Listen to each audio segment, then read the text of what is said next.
أعوذ بالله من الشيطان الرجيم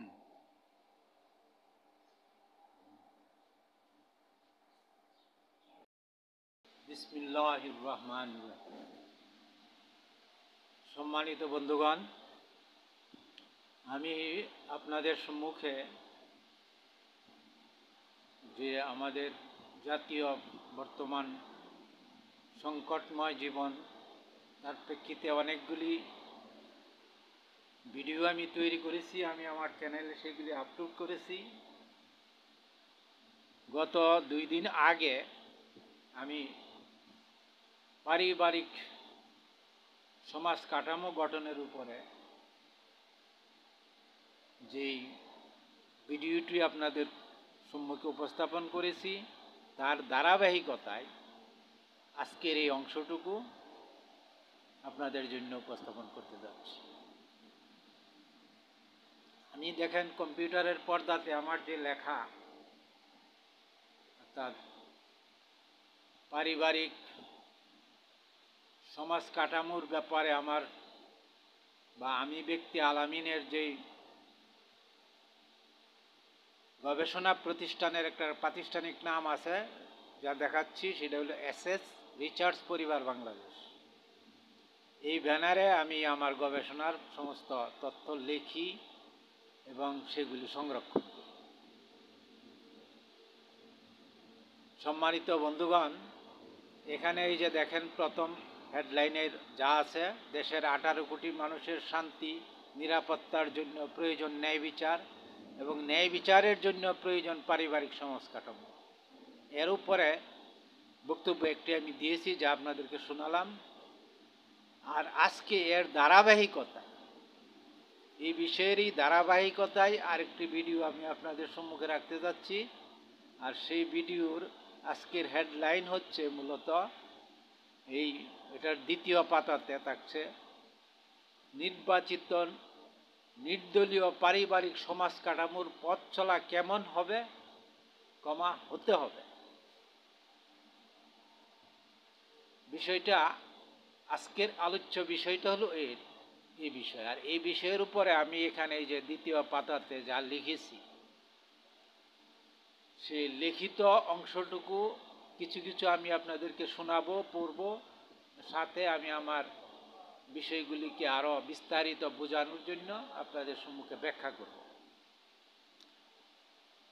যে নির্দলীয় এবং নির্বাচিত সমাজ কাঠামো বলতে আমি যে পারিবারিক সমাজ কাঠামো যাব আপনাদের সাথে দেখিয়ে আসছি, সেই পারিবারিক সমাজ কাঠামোর চিত্রগুলি কি, কেন, কেমন হবে, এই বিষয়ে আমি কিন্তু আপনাদের সম্মুখে বিস্তারিত তত্ত্বমালা উপস্থাপন করেছি।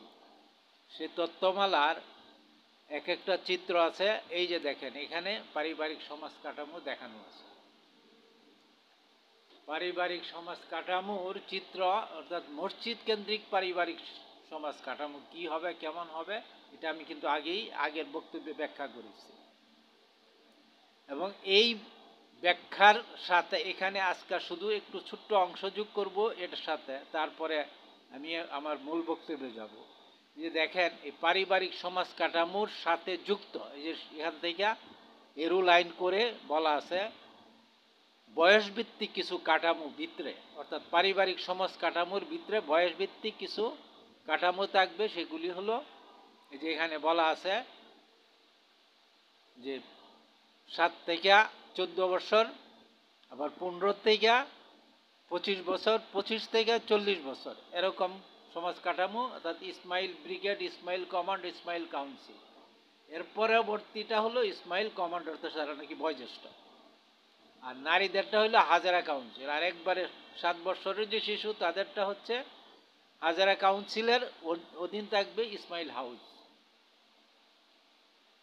এই যে কাঠামোগুলি আমি এই জন্য আমার গবেষণার আলোকে আমি দাঁড় করিয়েছি, যাতে আমরা যে পারিবারিক সমাজটা গড়ব মসজিদ কেন্দ্রিক, প্রত্যেকটা মানুষ যাতে একটা শৃঙ্খল ব্যবস্থার ভিতরে এবং প্রত্যেকের যাতে সরাসরি অংশগ্রহণ থাকে এই ব্যবস্থাপনাতে, এবং প্রত্যেকেই যাতে সেখানে ভূমিকা নিতে পারে এবং নিতে হবে। এই রকম একটি মানে সর্বাঙ্গীন সকলের অংশগ্রহণে একটা সমাজ, একবার শিশুর থেকে বৃদ্ধ পর্যন্ত, নারীর থেকে পুরুষ, সকলের, সকল অবস্থায় সকল কাজে সকল বিষয়ে সবাই নলেজ থাকবে, সবার জ্ঞান থাকবে এবং সবাই সমাজ সচেতন হবে।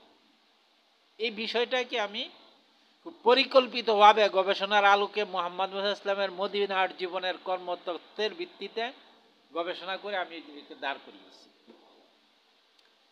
এই আলোকে এই যে দাঁড় করালাম, এই যে চিত্রটা আমি আপনাদেরকে দেখাচ্ছি, এই যে বয়সভিত্তিক যে চিত্র, এই চিত্রের মাধ্যমে আমি সমাজের যে নিরাপত্তা এবং অন্যান্য যত কাজ আছে সকল কাজে এই বয়সভিত্তিক ছেলেদেরকে বিশেষ করে সর্বত্র মানে সরাসরি ব্যবহার করা হবে, এবং সেই ব্যবহার হবে ওই যে পারিবারিক ব্যবস্থার যে সমাজ পরিচালক মণ্ডলী থাকবে তাদের অধীন বয়সভিত্তিক ছেলেরা, বিশেষ করে মেয়েরাও থাকবে, মেয়েদের থাকবে তারা একটি বয়স পর্যন্ত, কিন্তু তারা মেয়ে সংগঠনের অধীন তারা কাজ করবে, কিন্তু ছেলেরা সরাসরি এই পারিবারিক সমাজ ব্যবস্থার অধীন শাখাগুলিতে, অর্থাৎ যেই খাদ্য শাখা, বস্ত্র শাখা, তারপরে আপনার নিরাপত্তা, তারপরে আপনার স্বাস্থ্য বিভাগ, শিক্ষা বিভাগ, এইগুলিতে কর্মক্ষেত্রে ভূমিকা রাখবে এই সময় বয়সভিত্তিক ছেলেগুলি সরাসরি কর্ম করে সেইগুলিতে ভূমিকা রাখবে। এই ভূমিকা রাখার জন্য এইভাবে দাঁড় করানো হয়েছে। ঠিক আছে, এইটুকু আমি বলে নিলাম এই জন্য যে আমার বক্তব্যটার সাথে আপনারা যাতে এই বিষয়টাকে ধারণ করতে পারেন, আর ধারণ করলে সুবিধা হবে কি, যে আমি কোন দিকে যাচ্ছি এবং কতটা আপনাদের জন্য সহজ হবে এবং কতটা জনসংযোগ হবে, এই জিনিসটার একটা ধারণা যাতে আপনারা পেতে পারেন। শুধু চিত্র দেখে সে ধারণা অনেক সময় নাও পেতে পারেন, তাই আমি চিত্রটার ব্যাখ্যা করতেছি। তারপরে আসেন আমরা যে যে আলোচনায় আমরা প্রবেশ করেছি সেই আলোচনায় ঢুকি, যে নির্বাচিত নির্দলীয় সমাজ কাঠামোর পথ চলা কেমন হবে। আমি এখানে কিছু প্রথম অংশ আপনাদেরকে পড়ে শোনাই, যে আমরা লিখেছি এখানে বাংলা মায়ের যে সর্বস্তরের জনতাকে, বাংলা মায়ের সর্বস্তরের জনতাকে লক্ষ্য করে আমি যে আহ্বান করেছি, প্রতিটি মসজিদ কেন্দ্রিক পাড়া মহল্লাতে নির্বাচনের মাধ্যমে ৮ জনের পারিবারিক পরিষদ সৃষ্টি হবে। পরিষদ সৃষ্টির পর বর্তমান প্রশাসনিক চলমান ব্যবস্থার সাথে পথ চলা কেমন হবে, হতে হবে, এই প্রশ্নের উত্তর সকলের জানতে হবে। এক নং বিষয় হচ্ছে যে চলমান সকল আইন কানুন মেনে চলতে হবে। ২ নং, ইউনিয়ন কাউন্সিল সহ রাষ্ট্রীয় চলমান প্রশাসনকে সকল বিষয়ে সহযোগিতা করতে হবে। ৩ নং বিষয় হচ্ছে পাড়া মহল্লা পারিবারিক পরিষদের মূল দায়িত্ব হবে পাড়ার সর্বস্তরের মানুষকে জ্ঞানের ভিত্তিতে শান্তি ও নিরাপত্তা, নিরাপত্তা ও ন্যায় বিচারকে কেন্দ্র করে সুসংগঠিত করা। ৪, মসজিদ কেন্দ্রিক সমাজের মধ্যে ব্যাপকভাবে আলোচনা ও প্রচেষ্টা চালিয়ে যে সকল পরিবার ও ব্যক্তির মধ্যে বিরোধ চলমান তা সমাধান করে ঐক্য সৃষ্টি করা। যে সকল অপরাধ বা অহংকার প্রবণ ব্যক্তি, এখানে একটু ব্যাখ্যা করি, আমাদের সমাজে মসজিদ এলাকায় বলেন, গ্রাম এলাকায় কিছু কিছু পরিবার, কিছু কিছু ব্যক্তি আমরা দেখতে পাই যারা নাকি খুব দাপটি হয়, অনেক সময় অহংকারী হয়, সম্পদ থাকে এবং অন্যান্য সুযোগ সুবিধা থাকে, বা তাদের শক্তি সামর্থ্য থাকে, জনশক্তি, অর্থশক্তি, বিভিন্ন শক্তি, তাতে এরা কোনো কিছু সহজে সবকিছু ওরা ওদের প্রাধান্য চা বা ওরা ওদের মতো করে চিন্তা করে, অর্থাৎ একটি অহমিকা ভাব নিয়ে তারা সমাজে বিচরণ করে। এই শ্রেণীটার পৃথিবীতে সব যুগে সব সমাজে ছিল, আছে, থাকবে। এটাকে আপনি চ্যালেঞ্জ করতে যাবেন না, এটাকে বদলাইয়া ফেলতে পারবেন না। এটা আল্লাহ তাআলার সৃষ্টিরই একটা অংশ। কিন্তু এদের সাথে এই পারিবারিক সমাজ কাঠামো যে দাঁড় হওয়ার পরে এদের সাথে আমাদের পথ চলাটা কেমন হবে, এই বিষয়টা আমি এখানে একটু ব্যাখ্যা করতেছি। এই শ্রেণীর মানুষকে আপনি সমাজের, যদি তাদের মধ্যে কেউ নির্দলীয় থাকে এবং শিক্ষিত, সুশিক্ষিত, মার্জিত, ভদ্র মানুষ থাকে, তাদেরকে আপনি সামাজিক দায়িত্ব দিবেন, তাতে কোনো সমস্যা নেই। কিন্তু যারা নাকি একটু বেপরোয়া জীবনের অভ্যস্ত, তাদেরকে তো আপনি দায়িত্ব নিতে পারবেন না। তাদেরকে নিলে আপনার সমাজ শান্তি প্রতিষ্ঠিত হবে না, অশান্তির দিকে প্রবাহিত হবে। এটা নীতিমালার মাঝে থাকবে। যারা নাকি অসৎপ্রবণ বা অবৈধ যৌনাচারী, অবৈধ সম্পদের মালিক, এদেরকে পারিবারিক নির্বাচনের মাধ্যমে দায়িত্ব দেওয়া যাবে, দিতে হবে সৎ সরল চরিত্রবান। এগুলি আমি আমার বইয়ে লিখে দিয়েছি। এই যে বইয়ের একটি আমার বড় বইটি আপনারাদেরকে এর আগে বারবার দেখিয়েছি, আর এটা হলো একটি সংক্ষিপ্ত মানে গ্রন্থ আকারে এটা আমি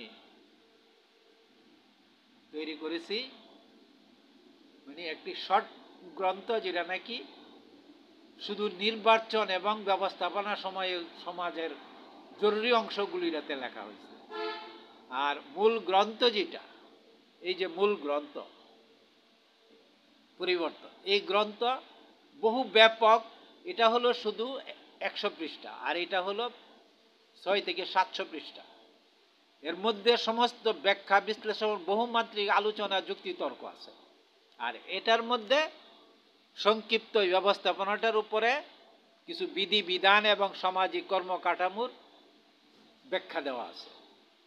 ছোট করে করা হয়েছে যাতে সকলে এটা সহজে গ্রহণ করতে নিতে পারে এবং সকলের হাতে পৌঁছানো যায়। এই যে বিষয়, সেখানে আমি লিখেছি, আমার সমস্ত বিষয় লেখা আছে, যে আপনি এই সমস্ত মানুষ যারা নাকি এই ধরনের সমাজে অহংকারী শ্রেণী, তাদেরকে আপনি কখনো তাদের সাথে খুব দূরত্ব সৃষ্টি করার কোনো প্রয়োজন নাই, কোনো ধরনের কোনো কেওয়াসে যাওয়ারও প্রয়োজন নাই। কিন্তু তাদেরকে পারিবারিক সমাজ ব্যবস্থা কর্তৃপক্ষের পক্ষ থেকে, অর্থাৎ ব্যবস্থাপনার পক্ষ থেকে তাদেরকে সহযোগিতার জন্য তাদেরকে নেওয়া যাইতে পারে, যদি তারা সহযোগিতা করতে আগ্রহী হয়। আর যদি তারা সহযোগিতা করতে না চায়, তাইলে তাকে আপনি অতিরিক্ত কোনো কিছু বলতে বা করতে যাবেন না। তাকে তার মতো থাকতে দেন, আপনি আপনার সমাজকে পরিচালনা করেন। এলো একটা কৌশল। আরেকটা বিষয় হলো, ওই ধরনের লোক যদি মানে সমাজে বিশৃঙ্খলা সৃষ্টি করতে থাকে, আপনার ব্যবস্থাপনাকে চ্যালেঞ্জ করে বিশৃঙ্খলা সৃষ্টি করতে থাকে, তাতেও আপনি ধৈর্যের সাথে তাদেরকে সময় দিবেন, সুযোগ দিয়া আল্লাহ এবং আল্লাহ রসুলের দিকে আহ্বান করার চেষ্টা করবেন, এবং ওদের কাছে বিনয়ের সাথেই তাদেরকে সম্মান দেখেই তাদেরকে বলবেন যে ভাই, আমরা জাতীয় জীবনে এবং সামাজিক জীবনে যে সমস্যার মধ্যে পড়েছি, তুমি আমরা সবাই সমস্যাগ্রস্ত। শান্তির জন্য, নিরাপত্তার জন্য, সামাজিক সকলের শান্তির জন্য আমরা একটি সহ অবস্থান, সহযোগিতামূলক কর্মকাণ্ড করি এবং আমরা একটা সমাজ ব্যবস্থাপনার মধ্যে সম্মিলিতভাবে চলাচল করি। এটা বোঝানোর এবং ইয়া করার তাদের প্রতি চেষ্টা করতে হবে, এবং আল্লাহ রসুলের নামে। এর চেয়ে অতিরিক্ত কিছু করতে দেওয়ার দরকার নেই। ঠিক আছে? এর পরবর্তী অংশে চলেন, যে সকল অপরাধ 6 নম্বর, সমাজের যারা নাকি সমস্যাগ্রস্ত পরিবার আছে বা ব্যক্তি আছেন, তাদের সমস্যার কারণ জেনে সহায়তা করতে পারিবারিক পরিষদের মাধ্যমে প্রচেষ্টা চালিয়ে যাও। অর্থাৎ সমাজের মধ্যে যখনই আপনি একটা পরিবেশগত সৌন্দর্য আপনি চাবেন, আপনি যখন নাকি সমাজটাকে আপনি শান্তি নিরাপত্তার দিকে নিয়ে যাবেন, তখন আপনার এই পরিবারে, এই সমাজে যদি কেউ অসুস্থ ব্যক্তি থাকে, কেউ কোনো মানে অনাহারী পরিবার থাকে, তাকে যদি আপনি সহযোগিতা না করেন, তাইলে কিন্তু আপনি মুহাম্মদ মুস্তাফা ইসলামের চরিত্রের মধ্যে আপনি প্রবেশ করলেন না। মুহাম্মদ ইসলামের চরিত্র কি ছিল? তিনি শুধু অভাবগ্রস্ত না, তার প্রতিবেশী, তার সমাজের একজন ইহুদিরকেও তিনি তার ঘরের পাক করা খাদ্যের অংশ দিয়ে পাঠিয়ে দিতেন। এটা আমি আমার অন্য বক্তব্যে বলেছি। কেন দিতেন? এটা মূল কারণ হলো যে আমরা একটা সমাজ এবং প্রত্যেকের সাথে সে যেই ধর্মের যেভাবেই সে চলুক, যে বিশ্বাসই করুক, কিন্তু সে আমার প্রতিবেশী, সে আমার সমাজের, সে আমার মতো একজন মানুষ। তার সাথে আমার যে আচরণ করতে হবে তা মুহাম্মদ ইসলামের জীবন থেকে যা আমরা দেখি, যা আমরা শুনি, যা আমরা জানি তা করতে হবে।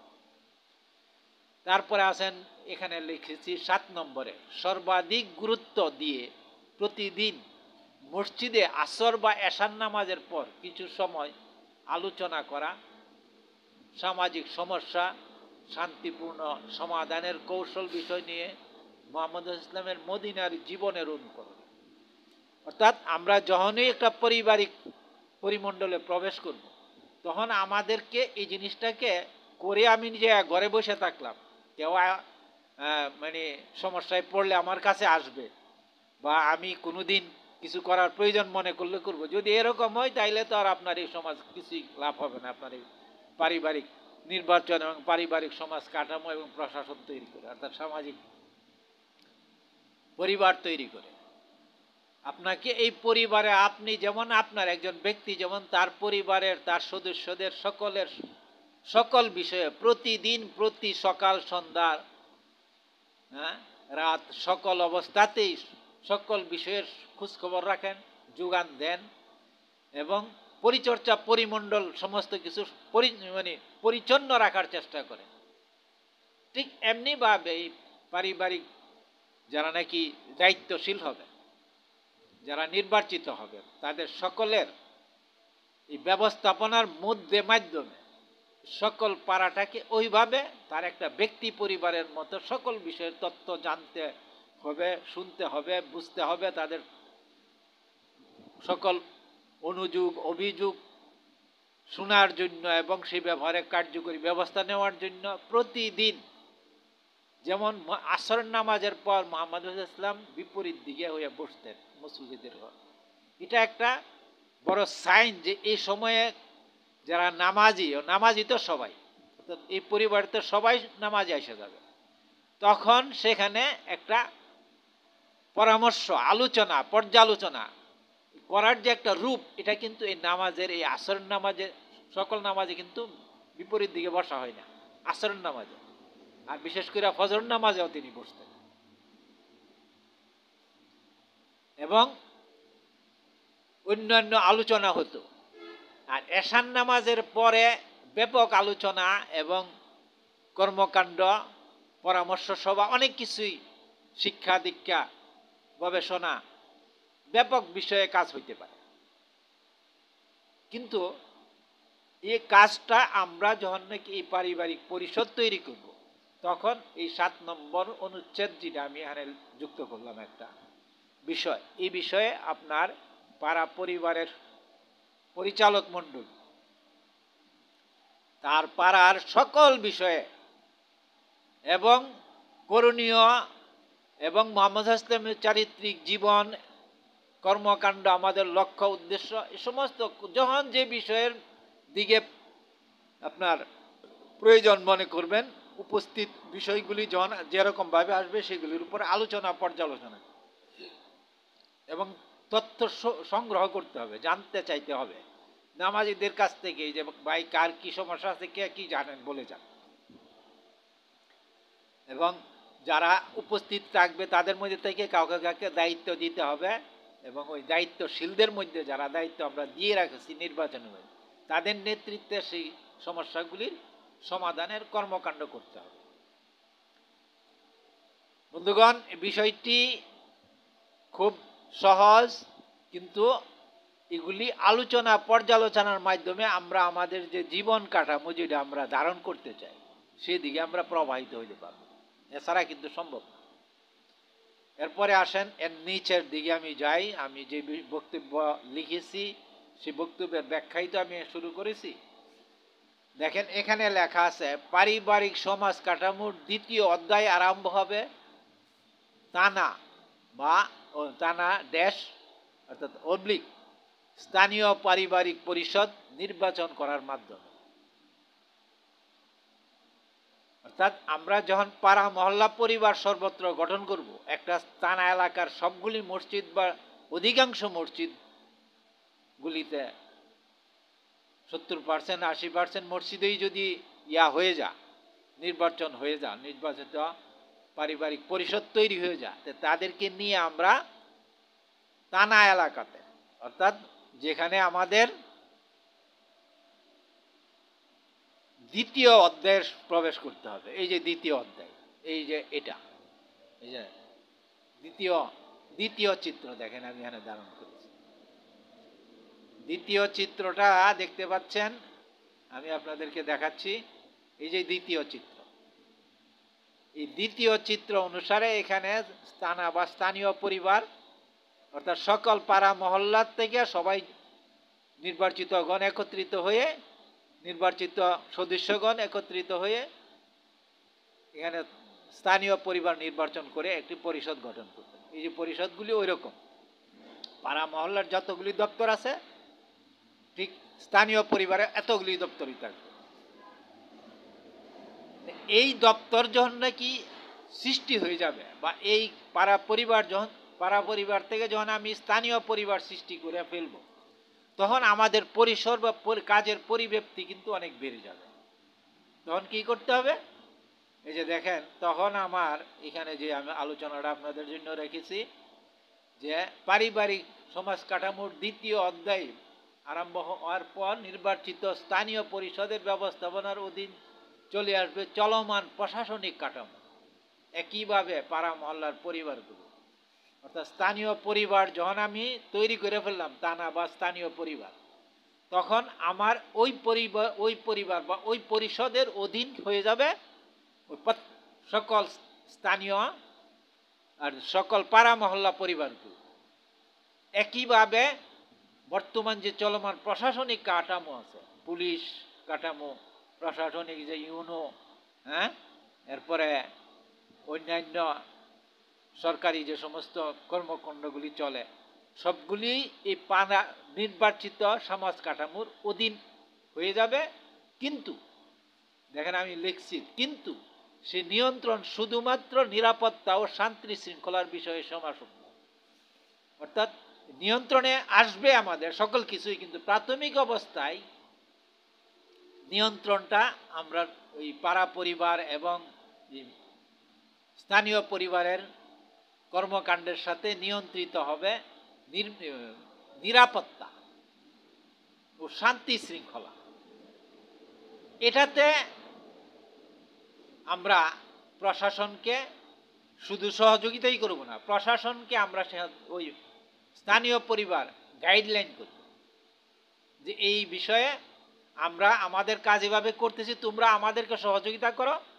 কারণ প্রত্যেকটা পরিবারের, প্রত্যেকটা মহল্লাতে, প্রত্যেকটা মসজিদে কেন্দ্রিক আমার লোকজন আছে। তুমি পুলিশ বা তুমি প্রশাসন এখানে থানায় একটা চেয়ারে বসে আছো অল্প কিছু লোক নিয়ে, তুমি তো সেখানে পৌঁছতে পারবা না। কিন্তু আমার তো লোকজন সর্বত্র বিরাজিত, প্রত্যেকটা সদস্য আমার নিয়ন্ত্রণে আছে, অর্থাৎ স্থানীয় পরিবারের লিঙ্কের ভিতর চলে আসছে নির্বাচনের মাধ্যমে, পারিবারিক ব্যবস্থার অধীন হয়ে গেছে। কাজেই এখানে বৈশা আমি সমস্ত কিছু নিয়ন্ত্রণ করতে পারবো, তোমাদেরকে সহযোগিতা করতে পারবো, তোমাদের নিরাপত্তা এবং শান্তি শৃঙ্খলা রক্ষার জন্য আমাদের সাথে কাজ করো এবং আমাদের সহযোগিতা করো এবং আমরা তোমাদেরকে সহযোগিতা করব। এটা হবে প্রাথমিক অবস্থা, ঠিক আছে?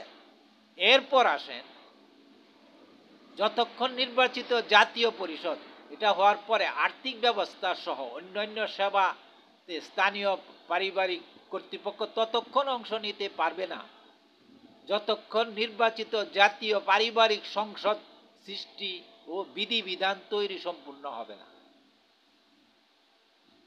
এটা ব্যাখ্যা করার দরকার নাই, কারণ আমি যদি স্থানীয় পরিবার থেকে সকল বিষয় নিয়ন্ত্রণ করতে চাই, তাহলে তো আমার তো একটা গাইডলাইন লাগবে, আইন লাগবে। আইন তো আমার হাতে নাই, আর আইন তো আমি করতেও পারবো না, স্থানীয় পরিবারও করতে পারবে না, পাড়া মহল্লা পরিবারও কোনো আইন প্রণয়ন করতে পারবে না। এটা রাষ্ট্রের সর্বোচ্চ পরিষদের কাজ। অর্থাৎ নির্বাচিত সংসদের কাজ। সংসদ অধিবেশনে বৈশা, সংসদে বৈশা সেখানে আইন প্রণীত হবে, প্রস্তাব যাবে, একেবারে পাড়া মহল্লা থেকে প্রস্তাব যাবে, কিন্তু সেটা আইনে পরিণত হইতে গেলে জাতীয় সংসদের 70% অর্থাৎ ম্যাক্সিমাম সদস্যের হাসূচক ভোটের মাধ্যমে সেটা আইনে পরিণত হবে। তখন আমরা সেটা আইনকে আমি প্রয়োগ করতে পারবো, স্থানীয় পরিবার বা পাড়া মহল্লা পরিবার সেটাকে প্রয়োগ করতে পারবে। আইন প্রণয়ন না হওয়া পর্যন্ত প্রয়োগ করা যাবে না। আর প্রচলিত যে আইন আছে সেগুলি আমরা অর্থাৎ স্থানীয় পরিবারের বা পাড়া মহল্লা পরিবার সেটা প্রয়োগ করতে এখন যাবে না। এটা হলো আমার স্ট্যান্ড। আছে যে আপনি সকল নিরাপত্তা এবং ছাড়া, শৃঙ্খলা ছাড়া অন্য কাজ করতে যাবে। যেমন আমরা খাদ্যের ব্যাপার রাখছি, খাদ্য যদি আমরা সহযোগিতা করতে চাই, শিক্ষার ব্যাপার রাখছি, স্বাস্থ্য সেবার ব্যাপার রাখছি, এগুলি সরকারের প্রচলিত একটা ব্যবস্থা আছে, সেখানে একটা সিস্টেম কাজ করতে, সে সিস্টেমের মধ্যে আমি হস্তক্ষেপ করতে পারবো না, কারণ এখানে হস্তক্ষেপ করতে গেলে আমার জুরিডিকশন অর্থাৎ আমি আমার আইনি বৈধতার মধ্যে পৌঁছতে পারবো না।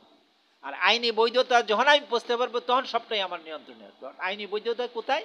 ওই যে জাতীয় সংসদে আগে আমাকে পাড়া পরিবার, স্থানীয় পরিবারকে তারা এই ব্যবস্থাপনাটাকে রিকগনাইজ করতে হবে, বলতে হবে যে হ্যাঁ আমরা এটা গ্রহণ করলাম।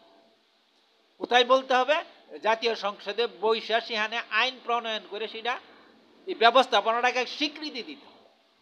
আর স্বীকৃতি দেওয়ার পর সিস্টেমগুলি কি হবে, কিভাবে হবে, যা আমি আমার বইয়ে লিখেছি সেগুলিকে এক্সিকিউশন করার জন্য সেখানে যতগুলি আলোচনা দরকার, যতগুলি প্রস্তাবনা দরকার, যতগুলি বিধিবিধান দরকার, সমস্ত কিছু আমরা তখন সেখানে পেশ করব এবং সেভাবে সেটা অনুমোদন হওয়ার পর আমরা সেটা ব্যবহার এক্সিকিউশন করব পাড়া মহল্লাতে, স্থানীয় পরিবারে, সর্বত্র। এর আগে আমরা সেই কাজ করতে পারবো না। আর এটা করলে অন্যায় হবে, অপরাধ হবে। কারণ আমরা প্রচলিত ব্যবস্থাকে কোথাও সংকটে ফেলবো না, কোথাও চ্যালেঞ্জ করব না, তাদের সাথে কোনো প্রতিযোগিতায় আমরা যাব না। আমরা তাদেরকে সহযোগিতা করব, প্রচলিত ব্যবস্থার প্রশাসনিক কাঠামো আমাদেরকে সহযোগিতা করবে শান্তি এবং নিরাপত্তার জন্য। এটা আমাদের স্ট্যান্ড, আমরা এর বাইরে যাব না। ঠিক আছে বন্ধুগণ, আমি যে বিষয়টা আপনাদেরকে বুঝাইতে চাচ্ছি আপনারা আশা করি বুঝতে পারতেছেন। এরপরে আসেন এই সেবার এই বিষয়টার পরে আসেন যেখানে শান্তি রক্ষা ও বিশৃঙ্খলা প্রতিরোধ করার জন্য প্রতি পাড়া মহল্লা পরিবারের সকল সদস্যকে জরুরি ভিত্তিতে নিজ নিজ পাড়ার তথ্য সম্মিলিত পরিচয়পত্র বহন করতে হবে। এটা আমাদেরকে করতে হবে, আমাদের সুশৃঙ্খলা, আমাদের কর্ম প্রক্রিয়া, এবং এটার জন্য জাতীয় বা প্রচলিত আইন কোথাও বাধা নাই এবং বাধার কিছু কারণও নাই। তবে আমরা এটা করব আমাদের সুশৃঙ্খল কর্মকাণ্ড পরিচালনার জন্য। এই কাজটা আমরা করে ফেলবো। সাথে সাথেই পাড়া মহল্লা পরিবার তৈরি করার সাথে সাথেই একটা পরিচয়পত্র প্রত্যেক মহল্লার, প্রত্যেক পাড়ার মসজিদ কেন্দ্রিক যে পরিবার তৈরি হবে, নির্বাচিত পারিবারিক পরিষদ, ওই পরিষদের অধীন একটি পরিচয়পত্র, প্রত্যেকটা পাড়ার নিজস্ব তথ্য দিয়ে একটা পরিচয়পত্র। সেই পরিচয়পত্রটা কি হবে, কেমন হবে, এটার একটা চিত্র আমি আমার বইয়ে দিয়ে রাখছি। সব কিছুই আমি আপনাদেরকে এখানে প্রদর্শন করে দেখাচ্ছি, তাতে আপনারা বিষয়টা আরো পরিষ্কার হয়ে যাবে। দেখেন, আমাদের লক্ষ্য উদ্দেশ্যটাকে আপনি খুব ভালোভাবে বুঝতে হলে এই চিত্রগুলি, এই তথ্যগুলি সকল কিছুই খুব ভালোভাবে ধারণ করতে হবে। ধারণ করতে হলে কিভাবে করবে আমি আপনাকে জিনিসগুলি বুঝাই দিতে চাচ্ছি, তারপরে আপনি আলোচনার মাধ্যমে বিষয়টা নিয়ে যখন আমি আপনার সম্মুখে উপস্থিত হব। এই যে দেখেন, এখানে একটি পারিবারিক সনদপত্র আর পরিচয়পত্র যাই বলেন, আমি এখানে ধারণ করেছি আপনাদের সম্মুখে। একদিকে ইংরেজিতে আর একদিকে এটা ধারণ করেছি বাংলা অংশ আর ইংরেজি অংশ। এটা দুই পার্ট, মানে একই পরিচয়পত্রের দুই দিকে দুই রকম থাকবে, ইংরেজিও থাকবে বাংলাও থাকবে, কারণ ইংলিশ একটি এখন জরুরি ভাষা হয়ে গেছে আন্তর্জাতিকভাবে। আর অনেক কাজই ইংরেজি ভাষাতে করার, যেহেতু ডিজিটাল ব্যবস্থায় অনেক কিছু সহজ হয়, দ্রুত হয়। তো এই জন্য আমি দুইটা ভাষাকে, আমার মাতৃভাষাকেও রাখছি, পাশে আমি ইংরেজি ভাষাটাকে অপোজিট সাইডে, বিপরীত সাইডে ইংরেজি ভাষাটাকে ব্যবহার করতে বলেছি, দিয়েছি। এই ন্যাশনাল আইডি বলতে এখানে দেখেন স্থানীয় পরিবারের নাম থাকবে। আপনি প্রত্যেকটা ব্যক্তি কোনো একটা স্থানীয় পরিবারের অধীন, এবং পাড়া মহল্লা পরিবার, সে কোন পাড়া পরিবারের সদস্য এটার নাম থাকবে। তারপর নাগরিক সনদ, অর্থাৎ আমরা যে ন্যাশনাল আইডি যেটা পেয়েছি বা ভোটার আইডি যেটাই আমরা বলি, আমার একটা নাম্বার আছে প্রত্যেকের, এই নাম্বারটা এখানে বসাই দিবেন। তারপরে নিচে দিবেন ব্যক্তির নাম, পিতার নাম, মায়ের নাম, এরপরে তার জন্ম তারিখ, দিন, মাস, সন, তারপরে তার শিক্ষা, কর্ম কি করে না করে তা, এবং পারিবারিক ফেসবুক আইডি, অর্থাৎ ওই যে পাড়া মহল্লা পরিবারের প্রত্যেকটির, আমি ওইখানে বলেছি, আমি নিচে লিখেছি, আপনাদেরকে বলবো, প্রত্যেকটি পাড়ার নাম একটি করে ফেসবুক আইডি খুলতে হবে। ওই ফেসবুক আইডিটার নামটা দিয়ে দিবে এখানে। তারপরে পাড়া মহল্লা পরিবারের মোবাইল নাম্বার, পাড়া মহল্লা পরিবারের ব্যবস্থাপনার পক্ষে একটি কন্ট্যাক্ট নাম্বার, বিশেষ করে যিনি প্রধান হবেন তার নাম্বারটাই এখানে কন্ট্যাক্ট নাম্বার হিসাবে ব্যবহৃত হবে। যে কোনো সমস্যা, যে কোনো দিক থেকে, যে কোনো প্রয়োজনে এই নাম্বারটা কল করবে তার, অথবা নিরাপত্তার দায়িত্বে যিনি থাকেন তার নাম্বার দিতে হবে। এরপরে দেখেন নিচে আমি এখানে লিখেছি ব্যক্তির সামাজিক অবস্থান বা চারিত্রিক পরিচয়। এটার আমি 3টি গ্রেড করেছি। আমরা 1 নম্বরে, আমরা তার জন্য শান্তি কামনা করি, সে সমাজের খুব সহজ সরল সাধারণ শান্তিকামী মানুষ, তার পরিচয় এখানে ঠিক নাম মার্ক দিয়ে দিবে ব্যবস্থাপনা কর্তৃপক্ষ স্বাক্ষর করার আগে। এরপর আমার আকাঙ্ক্ষা শান্তিপূর্ণ জীবন, সে তার ব্যাপার, তার জীবন সম্বন্ধে সমাজের কর্তৃপক্ষ যদি মনে করে যে সে খুব স্বচ্ছ মানুষ না, তার মধ্যে সমস্যা আছে, তখন তার ব্যাপারে এই 2য় নামের সাথে টিকমার্ক দিয়ে তার পরিচয়পত্র স্বাক্ষর করে দিবে। আর যে ব্যক্তি সমাজের জন্য বিশৃঙ্খল বা বিপজ্জনক এরকম যদি কেউ থাকে, তাইলে 3য় নম্বর আইডিতে 3য় নম্বরে চিহ্ন দিয়া স্বাক্ষর করবে। সেই 3য় নম্বরের জায়গাটা হলো আমি সকলের সহানুভূতি কামনা করি, অর্থাৎ আমরা সকলেই তার জন্য তার মঙ্গল কামনা করব, কিন্তু সে যাতে আমাদের সাথে সহানুভূতি পাওয়ার জন্য স্বচ্ছ জীবনে ফেরত আসে, এটা হইল এর লক্ষ্য। আর এর মধ্যে স্বাক্ষর করার জন্য এখানে আলাদা নাম আলাদা কোনো জায়গা এখানে রাখা হয়নি, কিন্তু আলাদা জায়গা ইচ্ছা করলে আপনারা তৈরি করে নেবেন, অথবা এর পাশে এখানে যে কোনো জায়গায় একটি সিল দিয়ে কর্তৃপক্ষ একটা সিল দিয়ে স্বাক্ষর করে দেবে। ঠিক আছে, এই হইল। আর এখানে ছবি থাকবে, ছবি একটা করে ছবি এখানে লাগাই দিবে কর্নারে, এটা আমি পরে যোগ করে দিব, এবং আমার বইয়ে এটা দেওয়া আছে, যদিও এখানে দেওয়া হয়নি। একটি প্রত্যেক যার আইডি হবে তার ছবি থাকতে হবে। ঠিক আছে বন্ধুগণ, এখন আমি পরিচয়পত্রটা আপনাদেরকে দেখালাম। চলেন আমার মূল বক্তব্যে আবারও ফেরত যাই। তাহলে আমি এখানে কি করলাম, যে এখানে শান্তি এবং শৃঙ্খলা রক্ষার জন্য এবং সকল কাজ সহজভাবে এবং প্রশাসনিক কাঠামোতে সহযোগিতা পাওয়া এবং করার জন্য আমরা পরিচয়পত্র বহনের বাধ্যবাধকতা, অর্থাৎ প্রত্যেকেই পরিচয়পত্র বহন করবে, তাতে তার নিজের নিরাপত্তার জন্য লাভ হবে। সে যেখানে যে কোনো বিপদে পড়ুক বা তার ভালো মন্দ যাই হোক, সে এই পরিচয়পত্র তার সাথে থাকলে সাথে সাথে যেখানেই সে যাবে সেখান থেকে তার যার সম্মুখে সে পড়বে সে সাথে সাথে তার পরিবারের সাথে, তার পাড়া মহল্লার সাথে, তার কর্তৃপক্ষের সাথে সংযোগ করতে পারবে। আর ওই ব্যক্তি যদি কোনো অপরাধও করে, তাকে এই পরিচয়পত্র অনুসারে পুলিশ বা প্রশাসন বা ওই যেখানে তাকে মানে নিয়ন্ত্রণে নেওয়া হবে, ধরা হবে, সেখান থেকে তাকে তার পাড়া পরিবারে সাথে সাথে যোগাযোগ করবে, মেসেজ দিবে, ফোন দিবে, জানাবে, প্রয়োজনে তাকে ধরে নিয়ে সে পাড়ায় পৌঁছাইয়া নেওয়া যাবে এবং সেখানে তার বিরুদ্ধে অভিযোগ সহ তাকে হ্যান্ডওভার করবে পারিবারিক ব্যবস্থাপনা কর্তৃপক্ষের হাতে এবং তাদের সাথে আলোচনা করে বিষয়ের সমাধান করবে। তো এই জন্য একটি পরিচয়পত্র প্রত্যেক পাড়ার মহল্লার মানে নির্বাচিত কর্তৃপক্ষের স্বাক্ষরযুক্ত পরিচয়পত্র থাকতে হবে। কিন্তু এই পরিচয়পত্র কর্তৃপক্ষ তৈরি করে দিবে না। আমি এই বিষয়টা প্রত্যেক ব্যক্তি পরিবারের আমি এখানে লিখে দিয়েছি। ব্যক্তিকে প্রথম তার পাড়া মহল্লার পরিবারের নিকট উপস্থিত করবে এবং প্রয়োজন, এটা উপরে আছে, এই সম্মিলিত পরিচয়পত্র বহন করতে বাধ্য থাকবে। পরিচয়পত্র মোতাবেক নিরাপত্তা কর্মী, পুলিশ অপরাধীকে সমস্যার নিপতিত ব্যক্তিকে প্রথম তার পাড়া মহল্লার পরিবার পরিষদের নিকট উপস্থিত করবে এবং প্রয়োজনীয় ব্যবস্থা গ্রহণ করবে সেই পারিবারিক পরিষদের সিদ্ধান্ত মোতাবেক। তারপরে আসেন দেখেন, দ্রুত সামাজিক শৃঙ্খলা এবং নিরাপত্তা ও শান্তি রক্ষার 3টি জরুরি পদক্ষেপ। 1.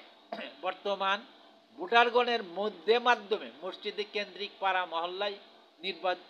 মহল্লায় নির্বাচিত পারিবারিক পরিষদ সৃষ্টি।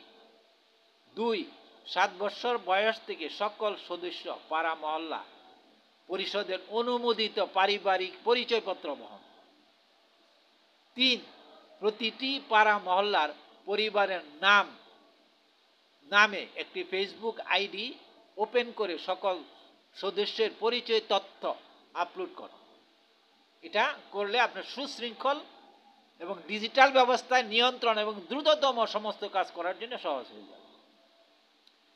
তারপরে আছে, ব্যক্তি পরিবারের সদস্যগণ নিজ থেকেই পরিচয়পত্র তৈরি ও প্রিন্ট করে পাড়া মহল্লা পরিবারের নিরাপত্তা বিভাগ প্রধানের নিকট থেকে স্বাক্ষর করিয়ে নেবেন। কারণ আমি যদি এই পরিচয়পত্র তৈরি করার দায়িত্ব এই পাড়া পরিবারের সদস্য ব্যবস্থাপনার উপর দিই, তাহলে এটা একটা তাদের জন্য প্রেশার, মানে কাজ,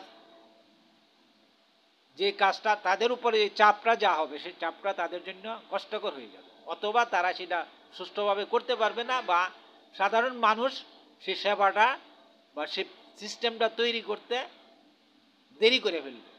তাই জন্য প্রত্যেকের নিজের, এই যে আমি যে আইডিটা দেখালাম আপনাদেরকে, সেই আইডিটা ওয়েবসাইট তো না, আমার ফেসবুক আইডির থেকে বা আমার বইয়ের থেকে সংগ্রহ করে সেই হিসাবে সেইভাবে প্রত্যেকেই নিজ নিজটা তৈরি করে বলবে। প্রত্যেকের ঘরে এখন কম্পিউটার আছে, অথবা কম্পিউটার সেবা সেন্টার যেগুলি আছে সেখান থেকে কয়েক মিনিটের ব্যাপার তৈরি করে একটা প্রিন্ট শুধু বাইর করে নিবে, কয়েক সেকেন্ডের ব্যাপার, আর টাকাই বা সামান্য। আর যদি এটা কর্তৃপক্ষের হাতে দেওয়া হয়, কর্তৃপক্ষের উপরে দেওয়া হয়, আর কর্তৃপক্ষ যদি তার খরচে করতে যায়, তাহলে এখানে ওই ফান্ড তৈরি করো, ফান্ড সৃষ্টি করো, ফান্ডের ব্যবস্থা করো, অনেক ঝামেলার কাজ হয়ে যাবে এবং সেটা বর্তমান অবস্থানে আমরা যে সূচনা লগ্নে কাজটা হবে কঠিন হবে। তাই আমি এখানে এই প্রস্তাবটা, এই বক্তব্যটা এইভাবে রেখেছি যে প্রত্যেক পরিবার তার সদস্যদের, ব্যক্তি পরিবার তার সদস্যদের জন্য পরিচয়পত্র, অর্থাৎ 7 বছরের উপরে সকল সদস্যের জন্য পরিচয়পত্র, নারী হোক, পুরুষ হোক, শিশু হোক, আর যাই হোক, বৃদ্ধ হোক, প্রত্যেকের জন্য একটা পরিচয়পত্র তৈরি করে তাদের নাম সমস্ত কিছু তথ্য দিয়ে পাড়া প্রধান বা নিরাপত্তা বিভাগ প্রধানের কাছে যায় স্বাক্ষর করায় নেবেন। তিনি সেগুলি দেখে একটা টিক মার্ক দিবেন, যেগুলি আমি আলোচনা করে আসলাম, দিয়ে একটা স্বাক্ষর করে দিবেন। তারপর আপনি সেটা সাথে রাখবেন। এটাকে যেভাবে নিরাপদ করে রাখার জন্য যা এখন বর্তমান ব্যবস্থা সেগুলি করে নিতে হবে, যা অর্থ ব্যয় হবে সেটা করতে হবে। নিজেদের নিরাপত্তা, শান্তি এবং পাড়া মহল্লার সামাজিক সমস্ত সমস্যার একটা শান্তিপূর্ণ সমাজ ব্যবস্থা গঠন করার জন্য প্রত্যেক ব্যক্তিকে এতটুকু করতে হবে। এটা তার নিজের জন্য, তার পরিবারের জন্য, তার পাড়া মহল্লার জন্য, তার এই রাষ্ট্রের জন্য, এই স্বাধীনতা সার্বভৌমত্বের পক্ষে ভূমিকা রাখার জন্য।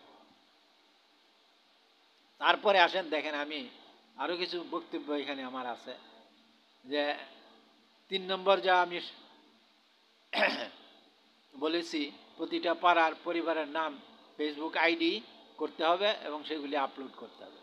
আর ব্যক্তি পরিবারের থেকে উদ্যোগে সেই পরিচয়পত্রটা তৈরি করে নিতে হবে। এরপরে দেখেন, আমি একটি বিষয় এখানে আপনাদের সম্মুখে দিয়ে দিয়েছি, 2টি ভিডিও হেডলাইন দিয়েছি।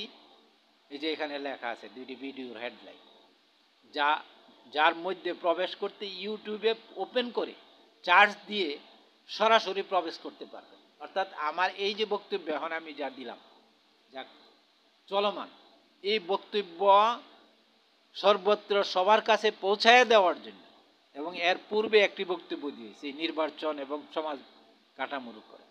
এই বক্তব্য দুইটা খুবই প্রত্যেকটা ব্যক্তির খুব নখদর্পণে যাওয়া দরকার। অন্যান্যগুলি হয়তো সবার জন্য সবসময় প্রযোজ্য না, কিন্তু এই বক্তব্য দুইটি সকল ব্যক্তি, সকলের নখদর্পণে, সকলের চোখের সামনে থাকতে হবে, জানতে হবে, বুঝতে হবে কি, কেন, কিভাবে, এবং এটা প্রক্রিয়াটা কি, প্রস্তাবনাটা কি, তথ্যগুলি কি।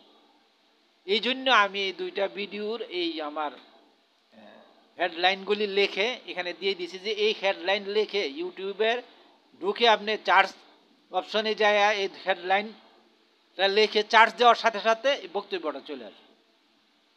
আপনি আমার আইডিতে ঢুকতে হবে, মানে আমাকে ওই আইডি খুঁজতে হবে না। আইডি খুঁজবেন, সাবস্ক্রাইব করবেন বা ওইখানে খুঁজে বাইর করবেন, তাও লাগবে না। শুধু এই হেডলাইনটা লিখবেন আর চার্জ দিবেন, সাথে সাথে আপনি এই বক্তব্যে প্রবেশ করবেন। এটাকে দ্রুততর এবং সকলের সহজ করার জন্য এরপরও আমি আমার এর মধ্যে ফেসবুক আইডি দিয়ে দিছি, ঠিকানা আমার দিয়ে দিয়েছি, ইউটিউবের ঠিকানা আমার আইডি দেওয়া আছে, সবগুলি আপনাদের সম্মুখে রাখা হয়েছে। এখন এই বিষয়টা আমি মোটামুটি আপনাদের সম্মুখে সুষ্ঠুভাবে, সহজভাবে, মানে বর্তমান জাতীয় প্রয়োজনকে সম্মুখে রেখে প্রত্যেক ব্যক্তির নিরাপত্তা এবং শান্তি, সামাজিক শান্তি, নিরাপত্তা নিশ্চিত করার লক্ষ্যে আমরা এই উদ্যোগ এবং আমার এই আহ্বান। আর আপনাদের এখন দায়িত্ব হলো প্রত্যেক 18 কোটি মানুষের, প্রত্যেকটা পরিবারের, প্রত্যেকটা এলাকার, প্রত্যেকটা মসজিদ কেন্দ্রিক সমাজের প্রত্যেকটা ব্যক্তির নিজ নিজ অবস্থান থেকে দায়িত্ব হচ্ছে এখন এটাকে তার নিজের জন্য না, তার পাড়াতে, তার পরিবারে, তার মহল্লাতে কিভাবে এই কাজটা, এই ব্যবস্থাপনা তৈরি হবে সে ব্যাপারে সক্রিয় অংশগ্রহণ এবং সহযোগিতা করা, উদ্যোগ গ্রহণ করা।